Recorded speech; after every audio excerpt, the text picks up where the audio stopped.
Hello guys, welcome to my channel civil engineering chapter wise. आज की video है हमारी रिवेट कनेक्शन पार्ट थर्ड। इसमें हम बहुत ही इम्पोर्टेंट टॉपिक को डिस्कस करेंगे। पूरी की पूरी स्टील स्ट्रक्चर डिज़ाइन में सबसे इम्पोर्टेंट जो हमारा चैप्टर है वो रिवेट कनेक्शन ही है, और इसमें से हमारे मोस्टली क्वेश्चन पूछे जाते हैं। स्मॉल जो हमारे नंबर के क्वेश्चन होते हैं, छोटे क्वेश्चन होते हैं, शॉर्ट क्वेश्चन होते हैं, वो काफ़ी सारे इस हमारे चैप्टर से बनते हैं। मोस्ट स्कोरिंग भी हमारा चैप्टर यही है। आप इस वीडियो को लास्ट तक ज़रूर देखिए, क्योंकि पास करवाने में काफ़ी ज़्यादा ये हेल्प साबित कर सकता है। ओके, तो इसमें हम काफ़ी सारे इम्पोर्टेंट टर्म्स के बारे में सीखेंगे जो कि रिवेट में हम यूज़ करते हैं। टर्म्स यूज्ड इन रिवेटिंग और डिज़ाइन स्पेसिफिकेशन, इसमें हम जो न्यूमेरिकल में डिज़ाइन करेंगे रिवेट का, तो उसमें भी कुछ जो हमारी स्पेसिफिकेशन दी होती हैं एज पर कोड, तो वो भी हम इसमें डिस्कस करेंगे क्या क्या होती हैं। फर्स्ट हम देखेंगे definitions of important terms used in riveting. तो फर्स्ट इसमें क्या है, नॉमिनल डायमीटर ऑफ रिवेट।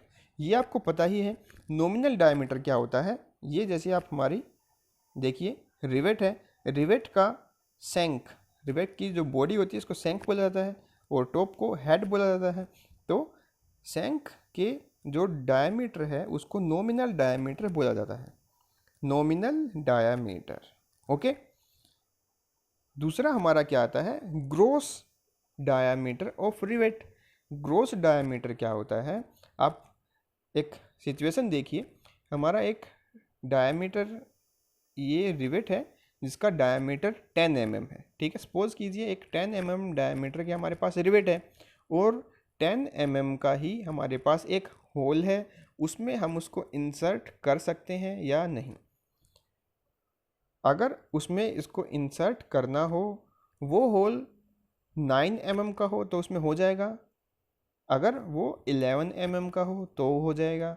तो किस सिचुएशन में वो अच्छे से उसमें इंसर्ट हो जाएगा, तो आप झट से इसका आंसर देंगे कि 11 mm के साइज़ में हमारा जो रिवेट है वो इजीली इंसर्ट हो जाएगा। क्यों? क्योंकि उसमें कोई भी रिस्ट्रिक्शन नहीं होंगी, कोई भी उसमें एडजस्टमेंट करने की ज़रूरत नहीं है, वो इजीली इस होल में इंसर्ट हो जाएगा। तो जो प्लेट का या फिर स्ट्रक्चरल मेंबर है उसमें होल किया जाता है, उसमें छेद किया जाता है, वो हमारा थोड़ा सा रिवेट डायमीटर से, नॉमिनल डायमीटर से बड़ा होता है। ठीक है, ताकि उसमें रिवेट इजीली इंसर्ट हो जाए। ठीक है, तो 10 mm का अगर हमारे पास है तो वो हमारा 11.5 का हमारा डायमीटर प्लेट में होता है, जो कि ठीक है, तो उसको बोला जाता है gross diameter of rivet. Okay, the diameter of shank of rivet when hot is called gross diameter. और इसी को ही जब हम रिवेट को गर्म कर देते हैं तो गर्म करने से क्या होता है, कोई भी मटेरियल एक्सपेंड करता है, फैलता है। ठीक है, फैलने पे जब उसका डायमीटर होता है तो उसको भी हम ग्रोस डायमीटर ही बोलते हैं। ठीक है, and is equal to the diameter of rivet hole. उसी को रिवेट होल का जो हमारा डायमीटर है उसी को हम ग्रोस डायमीटर बोलते हैं। ओके, तो आपको ये समझ में आया होगा। नेक्स्ट अब देखते हैं, ये आप देखिए इसमें काफ़ी सारी टर्म्स हैं, एक एक करके हम इन सभी को समझेंगे। फर्स्ट देखिए पिच। पिच ये क्या होती है, पिच। इस फिगर को समझिए, ये हमारे एक स्ट्रक्चरल मेंबर का जॉइंट इसमें शो किया गया है। एक प्लेट नीचे है, ये डॉटेड लाइन से आप देख सकते हैं, ये बिलो पार्ट को शो कर रही है, ये हमारी अबव पार्ट को शो कर रही है। ठीक है, और ये कंटिन्यूएशन का साइन है, कंटिन्यू हमारा पार्ट है। इसको रिवेट से, जो कोई जिगजैग रिवेट फॉर्मेट है, इससे हमने कनेक्ट किया है। ठीक है, ये है direction of force P, direction of force, तो ये टेंसाइल स्ट्रेस को शो कर रहा है। ठीक है, लैप का जो डिस्टेंस है वो ये गिवन है। अब देखिए पिच क्या होती है। पिच ये रिवेट होल का सेंटर है, सेंटर पोर्शन, बिल्कुल सेंटर से सेंटर डिस्टेंस जो हमारी रिवेट की होती है parallel to the direction of force. ये है डायरेक्शन ऑफ फोर्स, इसका पैरेलल ये है, ठीक है। तो पैरेलल डायरेक्शन में जो सेंटर से सेंटर डिस्टेंस होती है रिवेट की, उसको बोला जाता है पिच, ठीक है। और ये जो डिस्टेंस होती है, ये सेंटर से सेंटर की जो डिस्टेंस होती है, जैसा कि आप देख सकते हैं ये सेंटर और ये सेंटर, इसके बीच में जो गैप है जो कि परपेंडिकुलर है हमारी डायरेक्शन ऑफ फोर्स के, उसको बोला जाता है गेज डिस्टेंस, ठीक है। ये दिखाया गया है गेज डिस्टेंस, ओके। तो पैरेलल जो डायरेक्शन होती है वो पिच, और जो हमारी ये डायरेक्शन है, ये डिस्टेंस है, ये हमारी होती है गेज डिस्टेंस परपेंडिकुलर, ठीक है। तो इसमें डिफरेंस समझ में आया पिच और गेज में। अब है स्ट्रक्चरल मेंबर के एज से रिवेट के सेंटर की डिस्टेंस, रिवेट के सेंटर से एज की डिस्टेंस, इसको बोलते हैं एज डिस्टेंस, ओके। ये भी एज डिस्टेंस है, ये हमारी है, ये भी एज डिस्टेंस है, यहाँ से ये हमारी जो डिस्टेंस है ये भी एज है, ठीक है। ये हमारी एज डिस्टेंस है। ये हमारी एक रिवेट रो है, इसको बोला जाता है रो ऑफ रिवेट। एक रो होती है लाइन, रिवेट की line, row of rivet, okay. फिर है staggered pitch. Staggered pitch, staggered pitch क्या है? जो जिगजैग फॉर्मेट में हमारी पिच होती है वो हमारी स्टैगर्ड पिच होती है। इसके सेंटर से ये सेंटर की डिस्टेंस, और हम कहें इसके सेंटर से इसके सेंटर की डिस्टेंस, तो ये स्टैगर्ड पिच, ठीक है। और ये देखेंगे आप डायगोनल पिच भी इसको बोला जाता है, डायगोनल पिच। ये डिस्टेंस तो हमारी स्टैगर्ड पिच, ये आप देख सकते हैं ये वाली, और डायगोनल पिच हमारी जो डायगोनल डायरेक्शन में है, ये भी डायगोनल, ये भी डायगोनल, ये भी डायगोनल, ये भी डायगोनल, ये भी डायगोनल, और ये यहाँ से यहाँ तक हमारी डिस्टेंस स्टैगर्ड पिच, यहाँ से ये हमारी स्टैगर्ड पिच, ठीक है। तो इसमें हमें ये सारी एक एक टर्म को हम अच्छे से एक्सप्लेन किया है, देखते हैं कैसे। पिच ऑफ रिवेट, ये क्या होती है? Pitch of rivet is the centre to centre distance between two consecutive rivets measured parallel to the direction of force, okay. Direction of force के पैरेलल जो डिस्टेंस होती है किसी भी दो कंसेक्यूटिव रिवेट्स, कंसेक्यूटिव रिवेट्स का मतलब है जो बीच में कोई भी रिवेट्स उनके ना हो, ठीक है। तो कंसेक्यूटिव रिवेट्स लगातार, उसको बोला जाता है pitch of rivet, okay. Next है गेज डिस्टेंस। ये हमने बताया था परपेंडिकुलर जो डिस्टेंस होती है वो हमारी गेज डिस्टेंस होती है। It is the centre to centre distance between any two consecutive rivets of adjacent chain, ठीक है। जो चेन होती है यानी कि रो होती है हमारी रिवेट्स की, उनके बीच में जो डिस्टेंस है वो हमारी होती है। It is measured at right angle to the direction of force. ये हमने बताया राइट एंगल या परपेंडिकुलर हमारी डायरेक्शन ऑफ फोर्स होता है, तो वो हमारी गेज डिस्टेंस होती है। ये छोटे छोटे टर्म्स हैं, काफ़ी इंपॉर्टेंट है, ये हमारे शॉर्ट आंसर टाइप में कई बार इनको पूछा जाता है, ठीक है। नेक्स्ट आता है edge distance. Edge distance is the distance of the adjacent edge of the member from the centre of the rivet hole, ठीक है। रिवेट होल से नज़दीक का जो हमारा एज होता है वो डिस्टेंस हमारी होती है एज डिस्टेंस, ठीक है। नेक्स्ट आती है staggered pitch. Staggered pitch occurs in the case of zigzag riveting. Zigzag riveting का जो केस होता है उसमें हमारी स्टैगर्ड पिच भी होती है। The double rivet line, double rivet line के बीच में जो हमारी पिच हमने बताई थी वो स्टैगर्ड पिच होती है। This is the centre to centre distance, centre से सेंटर की डिस्टेंस होती है between any two consecutive rivets, okay. It is measured parallel to the direction of force. Direction होती है फोर्स की, उसके पैरेलल ही हमारी स्टैगर्ड पिच भी होती है, ठीक है। इसी को रील्ड पिच भी बोला जाता है। स्टैगर्ड पिच को ही रील्ड पिच भी बोला जाता है, ओके। नेक्स्ट हमारा आता है रिवेट लाइन। रिवेट लाइन क्या होती है? Rivet line is an imaginary line along which rivets are placed it is also known as gauge line. Okay, gauge line rivet line हमारी एक ही होती है, जो कि हमने अभी फिगर में देखी थी। ये आप देख सकते हैं, ये हमारी गेज लाइन, और इसी को रिवेट लाइन भी बोला जाता है। अब नेक्स्ट देखते हैं स्पेसिफिकेशन। स्पेसिफिकेशंस में फर्स्ट आता है हमारा रिवेट डायमीटर। रिवेट का डायमीटर कैसे और क्या होता है? The gross diameter of rivet, that is diameter of rivet hole, is obtained by increasing the nominal diameter by certain allowance as mentioned below। तो ग्रोस डायमीटर और रिवेट का जो होल होता है स्ट्रक्चरल मेंबर में, वो हम कैसे ऑब्टेन करते हैं उसका बारे में इसमें बताया गया, स्पेसिफाई किया गया है।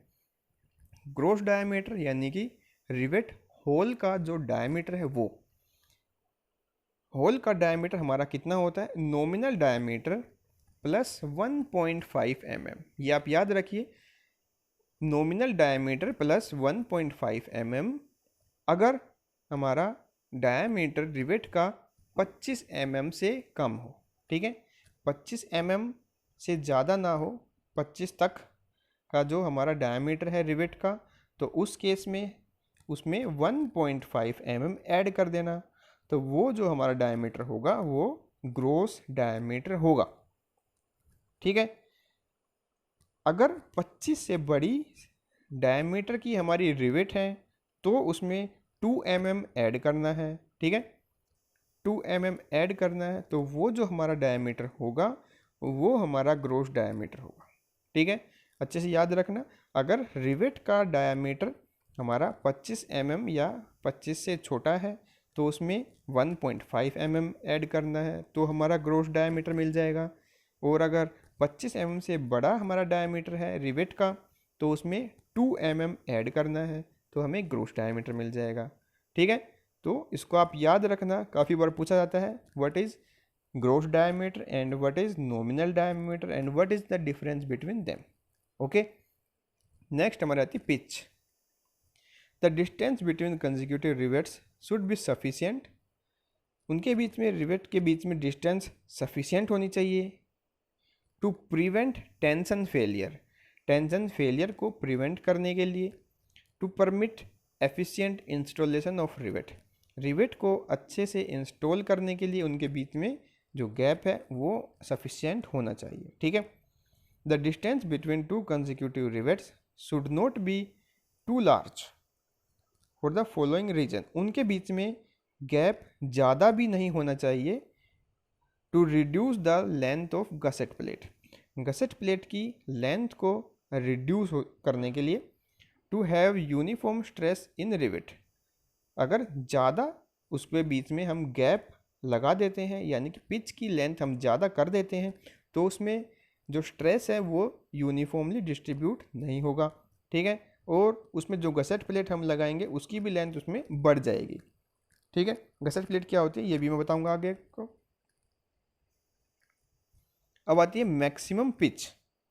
मैक्सिमम पिच इसमें कितनी होनी चाहिए? इन कंप्रेशन मेंबर, कंप्रेशन मेंबर की अगर बात करें, the maximum pitch of rivet in the direction of stress should not exceed 12 T और 200 mm। ठीक है, अगर कंप्रेशन मेंबर है तो उसमें पिच मैक्सिमम हमारी 12 T। टी इसमें क्या है? Thickness of thinner member.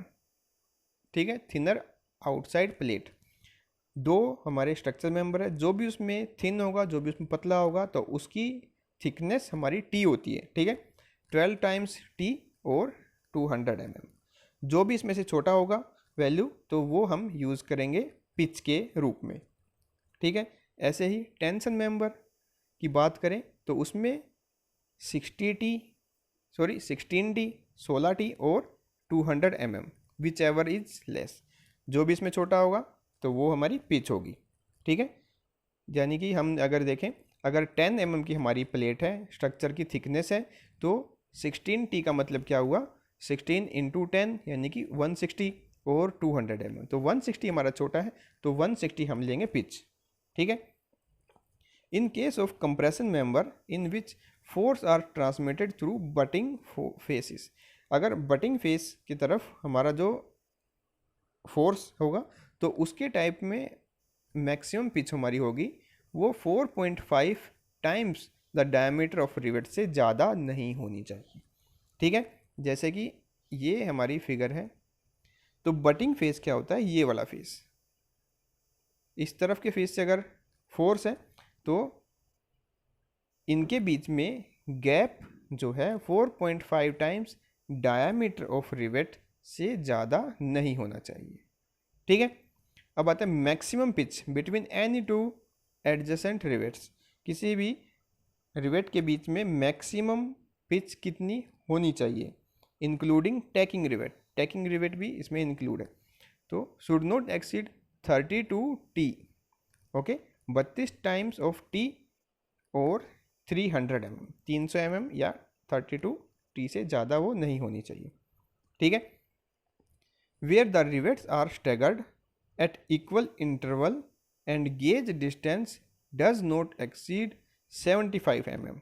Maximum pitch specified in A and B may be increased by 50%. तो इसमें क्या बताया गया है, अगर गेज डिस्टेंस, हमारी जो गेज डिस्टेंस हमने डिस्कस की थी वो होती है हमारी perpendicular to the direction of force. Okay, तो 75 mm से अगर ज़्यादा होती है, ज़्यादा नहीं होती है, तो उस केस में जो हमारा ए है और बी है, तो इसमें जो हमारी पिच की लेंथ है उसको हम 50% और बढ़ा सकते हैं। ठीक है, 50% और हम उसमें बढ़ा सकते हैं। तो ये थे हमारे मैक्सिमम पिच के बारे में। ओके, तो ये थे डिज़ाइन स्पेसिफिकेशंस। अब आता है एज डिस्टेंस। एज डिस्टेंस क्या होता है ये हमने बताया था, rivet should not be placed too near to the edge of member. ज़्यादा नज़दीक हम रिवेट को प्लेस नहीं करते हैं। क्यों? The steel of the plate opposite to the rivet hole में बल्ज और क्रैक। जो स्टील होता है, क्रैक जो एज के पास, वो बल्ज हो सकता है, यानी कि इकट्ठा हो सके और टूट भी सकता है वो। ठीक है, उसमें क्रैक आ सकते हैं।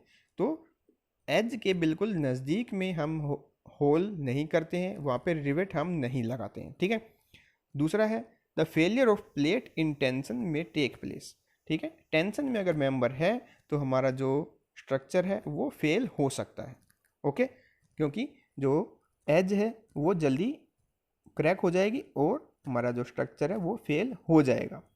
ठीक है, तो ये थे हमारे डिस्टेंस और terms and specifications of rivets. अगर आप मेरे channel civil engineering chapter wise पे नए हैं तो प्लीज़ मेरे channel civil engineering chapter wise को आप सब्सक्राइब कीजिए, साथ ही साथ बेल आइकन को आप ज़रूर प्रेस कीजिए ताकि मेरे आने वाली सभी वीडियो का नोटिफिकेशन आपको मिल सके। Stay safe at home and keep watching civil engineering chapter wise. Thank you for watching.